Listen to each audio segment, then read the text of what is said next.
সালামু আলাইকুম। আমি একটা কথা বলার জন্য 2 লাইন কথা বলবো, বেশি বলবো না। আমার কথাগুলো একটু মন দিয়ে শুনবেন। কিছু মানুষ মনে করে তারা জন্মসূত্রে বড় লোক, আর যারা আছে বা যারা নর্মালভাবে চলাফেরা করে তারা নাকি গরিব।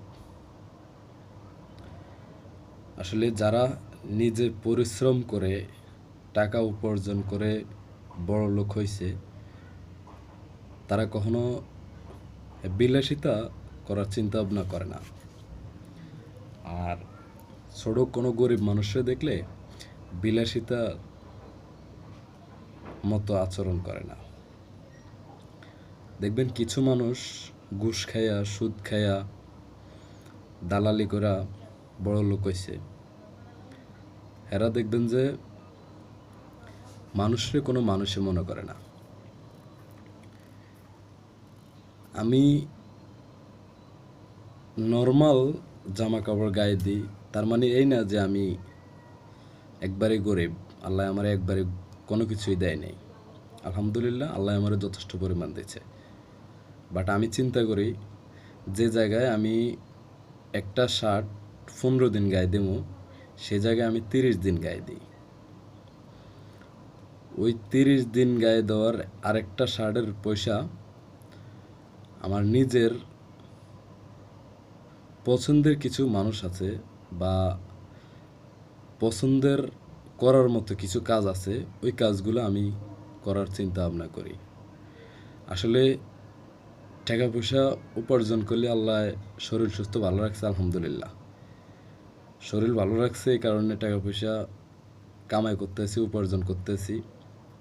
তবে এই দুনিয়ার জন্য তো সব শেষ করব না, কিছু পরকালের জন্য রাখবো। এই চিন্তা ভাবনা করে নিজে পরিশ্রম করি, কষ্ট করি, কাজ করি।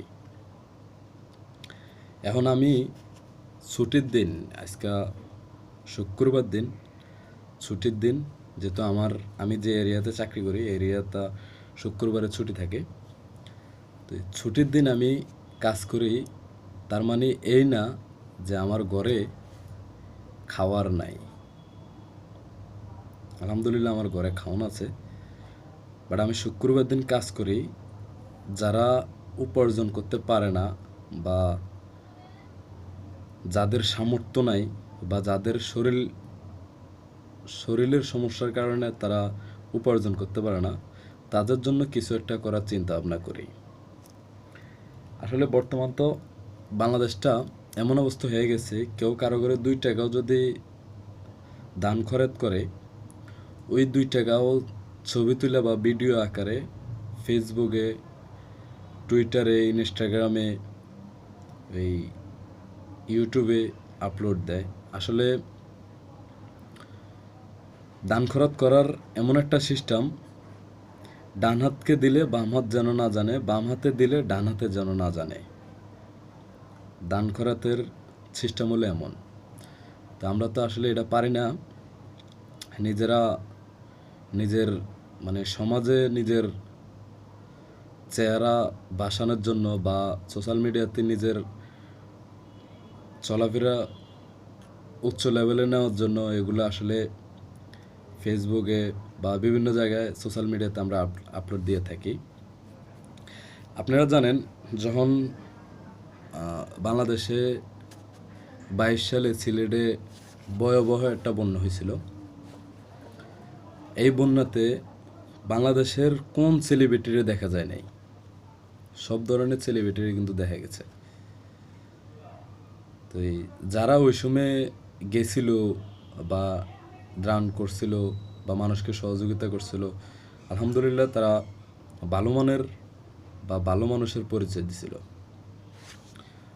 গত 2-3 দিন আগে যে নোয়াখালীতে হাতিয়াতে এত বড় একটা বন্যা হলো, হাতিয়ার অনেক মানুষ খারাপ অবস্থানে আছে। তো এসব লোক এখন কই? যেমন আপনি হিসাব করেন, তৈদ আফ্রিদি, তাসিফ খান, এভারেস্টার সুমন, এরপরে মানে এরা তিনজন আছিল সবচেয়ে বড় মাপের বা বড় কাজের অধিকারী, বা তারা সবচেয়ে বেশি কাজ করছে। তাসিফ খান, ব্যারিস্টার সুমন ভাই, এরপরে দেয় এই তৈদ আফ্রিদি, এরা মোটামুটি ভালো কাজ করছে দেশের জন্য, সিলেটের জন্য। এই লোকগুলা নোয়াখালী হাতিয়ার মানুষ গড় ছাইরা ট্রেনের চালের উপরে উঠে বসা ছিল। এই মানুষগুলো কই ছিল? যারা বড় মনের পরিচয় দিছিল তারা কই? তাদেরকে তো কাউকে দেখলাম না। সোশ্যাল মিডিয়াতে আমি এই 2-3 দিন যাবৎ খালি দেখতেছি দেইনি কারো ঘরে পাওয়া যায় কিনা। আসলে তো আমি কাউকে পাইলাম না। কেউ একটা স্ট্যাটাস দিয়েও বললো না যে নোয়াখালীর অবস্থা ভালো না, আসুন আমরা এগিয়ে যাই। কাউকে দেখলাম না। তো এই আসলে ওই যে ভাইরাল হওয়ার জন্য যা যা করার দরকার আমরা তাই করি।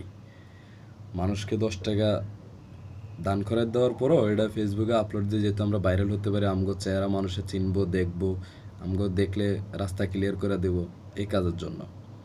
আসলে মন থেকে কেউ কাজ করতে চায় না। মন থেকে নিজের পরিচয় কেউ গোপন রেখে কাজ করতে চায় না। তো এই আমার উদ্দেশ্যে আসলে আমি কিছু মানুষের উদ্দেশ্যে কথাটা বললাম, যেহেতু মানে প্রসঙ্গটা আমারই নিয়ে হয়েছিল। তা আমি নর্মালভাবে চলাফেরা করি এই কারণ আমি যে টাকা কামাই করি এটা যথেষ্ট পরিমাণ চেষ্টা করি আলহামদুলিল্লাহ হালাল টাকা ইনকাম করার বা উপার্জন করার। নিজের বাপ মারে খাওয়াই, নিজের পরিবারে নিয়ে আলহামদুলিল্লাহ ভালো আছি।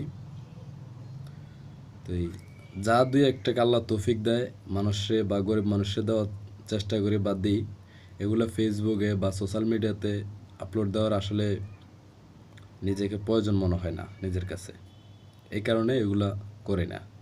তো যারা ভাবতেছে যে আমি ছোটো মন মানসিকতা নিয়ে চলি, আসলে আমি শুক্রবার দিন ডিউটি করি কেন, ছুটির দিন অফ ডেতে সবাই বাসায় থাকে, আমি ডিউটি করি, এই বিষয়টা আসলে আমার গ্রামে বা আমার অনেক জায়গায় আমার ফ্রেন্ড সার্কেলের ভিতরে অনেকেই এটা নিয়ে অনেক মাতামাতি করে। তা আমি তাদের উদ্দেশ্যে একটা কথা বলবো, শরীর ভালো আছে কাজ করো, টাকা উপার্জন করো। যখন শরীর খারাপ হইব, তুমি শরীর ভালো রাইখা যাদের পাশে দাঁড়াইবা, তোমার শরীর ভালো, তুমি একটা অসুস্থ মানুষের পাশে দাঁড়াইছ, যখন আল্লাহ না করুক তুমি অসুস্থ হইবা, তখন দেখবা যে ওই মানুষটাই তোমার পাশে আইসা কোনো না কোনোভাবে দাঁড়াইব। ওই মানুষটা না হলে অন্য কেউ আসে দাঁড়াইব, কারণ আল্লাহ ওইভাবে তোমাকে তোমার পাশে খাড়ানোর মতো মানুষ পাঠাইবে। আর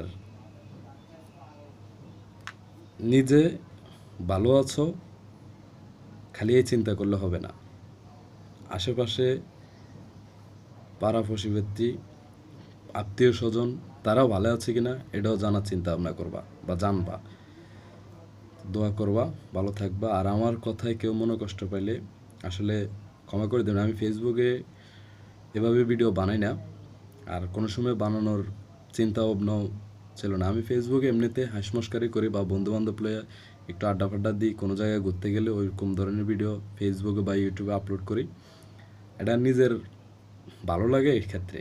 কিন্তু মানুষকে 10 টাকা দিয়া ফেসবুকে ভিডিও করে ফেসবুকে আপলোড দিয়ে ওইরকম মন মানসিকতা আমার নাই।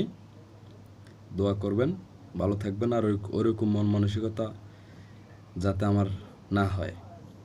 আর ভালো লাগলে ভিডিওটা শেয়ার করে আপনার বন্ধুকেও জানার ব্যবস্থা করে দিবেন। আল্লাহ হাফেজ, ভালো থাকবেন।